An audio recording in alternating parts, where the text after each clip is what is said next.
Hey widget watchers, welcome back to another video. In this video, we are going to integrate Google Sign in our Flutter application. So we have created this UI in the last video. If you haven't checked that out, then I'll recommend you all to please check that out first, and I'll add the link for that video in the description.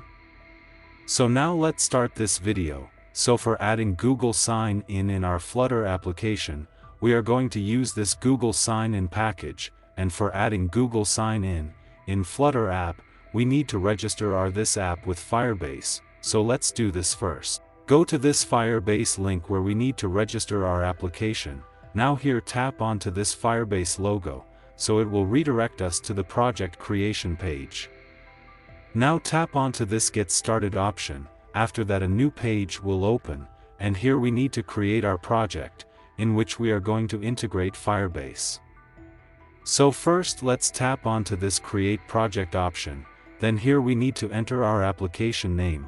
So in my case here I'm writing authentication, then please check on these two checkboxes, then tap onto this Continue option, and then again tap onto this Continue option.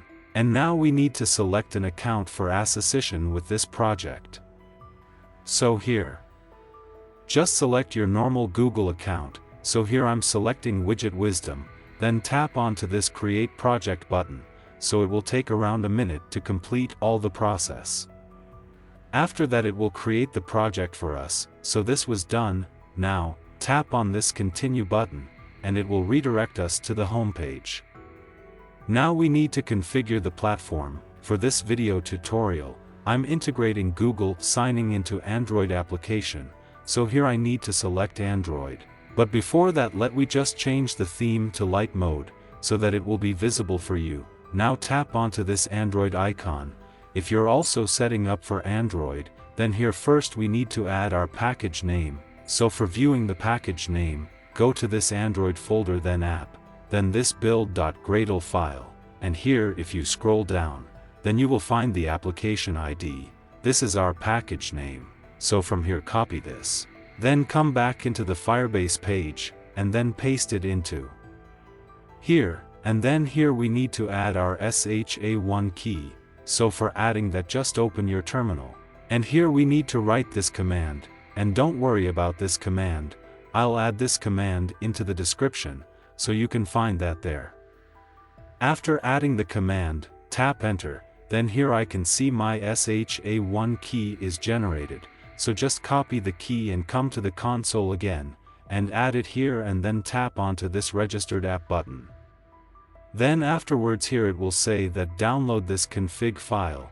So let's download this file, and after downloading it, we need to add this file into app level directory. Okay, so let me add this file to here at app level directory. Then after this here my file is added.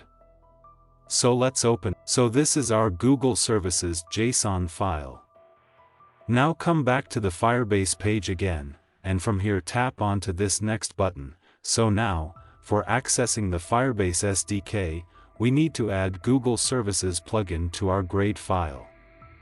So for adding the plugin, copy this line of code, and add it into your project level build.gradle file, but for my case, my IDE still follows the old build script syntax, so in my case I need to add plugin using classpath. Let me show you how you can add the plugin in old build script syntax. So here first open the project level build.gradle file, and then come into this dependencies section, and here add your classpath for the plugin, then come into app level build.gradle file, then here add this apply plugin for Google Services line.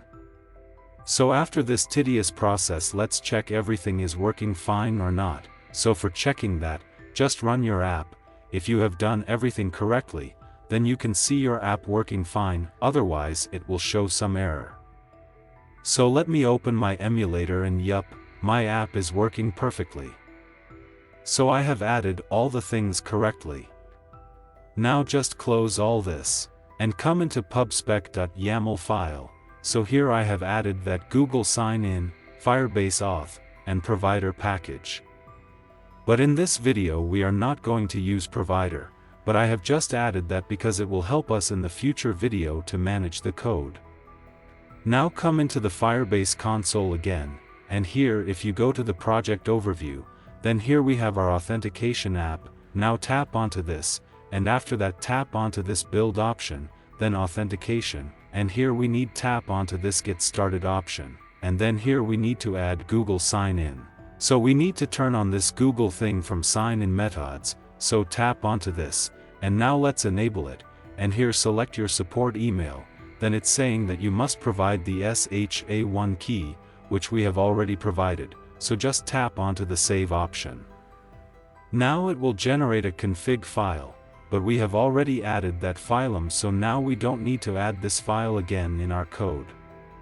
Now come into the pubspec.yaml file again, and here I have added HTTP package which we are going to use to make API calls. Okay, now let's come to our login screen. Inside this login screen I'm adding this scopes list and Google sign in instance. So this scopes list of strings that represents the permissions or access levels that our application requests from the user when they sign in using Google sign in. In this case, the list contains two scopes. The first one is email. This scope requests access to the user's email address. And this URL requests read-only access to the user's contacts. Then we have this Google sign-in instance. This instance will get used in to perform Google sign-in authentication in our application. Then here create these three variables. First one is current user, to store the current signed-in user's detail. Then a boolean to store the current authorization's value. Then a contact text, to store the current result. Then afterwards, from this onPressed method of continue with Google's button, we need to call our handle sign in method. Now let's create this handle sign in method.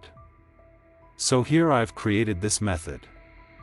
So this is a future method, and then we have this async, to mark this function as asynchronous function. Then inside it we have this try-catch block, to handle if any errors occurred during the execution. Then we have this await Google sign-in, this line of code, so this sign-in method is responsible for initiating the Google sign-in process. Now let's show the toast message is user is successfully logged in, and the another toast message to show if something went wrong. Then this was it for opening the Google dialog for getting the users list. Now we want to access the current user's detail. So for doing that, here override the init state method. Then inside it, first we have this Google sign-in.onCurrentUser change.listen, so this listens to changes in the current user of Google sign-in. For example, like when a user signs in or signs out. Then we have this callback function. Inside it we have this is authorized boolean variable. This checks if a user is currently signed in by verifying if the account parameter is not null. If it's not null, is authorized is set to true, indicating that the user is authorized. Then we have this set state. It helps to update the widget state with the new values. Current user is set to the current user account, and is authorized is set to the value of is authorized, which we have created above. Then if user is authorized or signed in, it will call the handle getContact function, with the account parameter to get the user's contact information. And don't worry, we will create this method in a minute.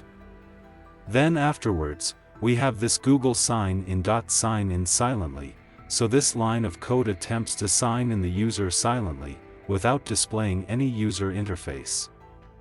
If the user had previously signed in and their session is still valid, they will be signed in automatically.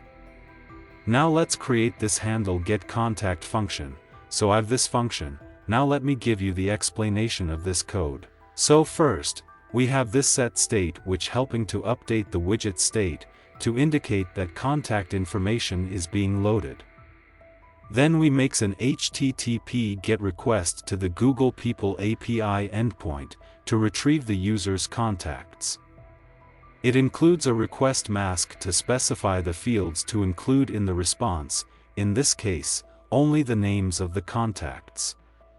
It also includes the user's authentication headers obtained from the user.auth headers method, which adds the necessary authorization token to the request headers.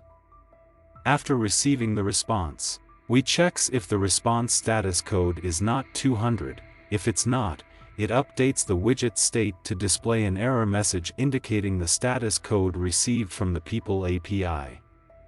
And also logs the response details for debugging purposes. Then if the response status code is 200, it decodes the response body, which is expected to be in JSON format, into a map of type string and dynamic. It then calls the pick first named contact function to extract the name of the first contact from the response data. Then finally, it updates the widget state to display the appropriate message based on whether a named contact was found in the response or not. If a named contact is found, it displays a greeting message mentioning the contact's name. If no contacts are found, it displays a message indicating that there are no contacts to display. Now let's create our last function, pick first named contact. So this function takes a map named data as input, which represents the data obtained from the Google People API response. This map is expected to contain information about the user's connections. Then we have this connections list, which extract list of connections from the data map. The connections represent the user's contacts. The connections variable is declared as a nullable list of dynamic types, as it's possible that the connections key might not exist in the data map or might not contain a list. Then we have this contact in the list of connections that has a non-null names field. It does this by using the first where method on the connections list. If such a contact is found, it's stored in the contact variable. The contact variable is declared as a nullable map of string keys and dynamic values, as it's possible that no contact with a non-null names field is found. Then we have this if condition, for if a contact with a non-null names field is found, it retrieves the list of names for that contact. The names are stored in the names variable. Then we have this another if condition, for if a name with a non-null display name field is found, it retrieves the display name value from the name map and returns it as a string. This represents the name of the first named contact found in the connections. Then finally, if no named contact is found, the function returns null, indicating that there are no contacts with a non-null display name field in the connections. Now all the things is done. Let's run the code. So let me open my emulator and my app is installed, but here we have an error that Google Developers Console API activation. Oh, so yeah, one more thing, we need to activate the Google's People API, so don't worry about this. Just copy this URL from here and open your browser, and paste it so it will open this Google's People API page. So from here you need to enable this. After enabling it, come back to the Android Studio and again run the whole application. And this time we are not seeing any error and our app is getting installed successfully. Now let's tap onto this Continue with Google option, and as you can see we have this Choose an Account dialog is opened, as we seen in other applications which uses Google Sign-In. Now let's just select Google account from here, and we have this authorized equal false. And this is authorized as coming fall because I guess the state is bot changed, but this is the discussion for other day. Just do one thing, tap onto this button once again, because if there is an issue, then we will receive a false again. So tap on this button again, and yay, this time we have is authorized equals to true. This time we have true because the state has been updated successfully. Now let's verify this by printing the username, so come here and from here remove this authorized, and here add current user.displayName, and don't forget to add the null checker. Now save the code, and tap onto this button again, and as you can see, I am able to see this is authorized and my username.